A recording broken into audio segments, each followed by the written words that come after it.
उस वक्त बहुत ही छोटे थे मुराद। हम सब इस फार्म पर मजदूर के तौर पर आए थे। हमारे पास रुपया पैसा कुछ नहीं था, बस सिर्फ सोने के लिए एक बिस्तर था। और तुम्हारे बाबा ने जो कुछ भी कमाया वो सब कुछ अपने गांव वालों को भेज दिया। उसकी माँ, बहन, भाई सबको हमारे पैसे की जरूरत थी। और फिर तुम्हारे बाबा ने वो उस रस्तू की बात में आकर वो काम किया जो आज उसने बताया।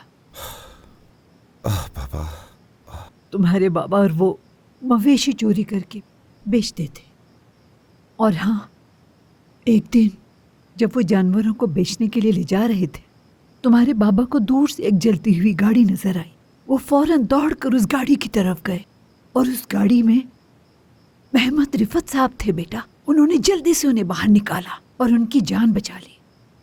हैरिये साहिबा ने तुम्हारे बाबा को बेहतर नौकरी दिला दी क्योंकि तुम्हारे बाबा ने उनके बेटे की जान बचाई, तो वो महमद साहब के साथ काम करने लग गए।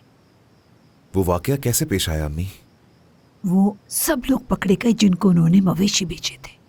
उन लोगों ने दोनों का नाम बता दिया, लेकिन महमद साहब और हैरिये साहिबा ने इस मामले से तुम्हारे बाबा का नाम तो बिल्कुल ही निकाल दिया, मगर रस्तों को जेल भेज दिया।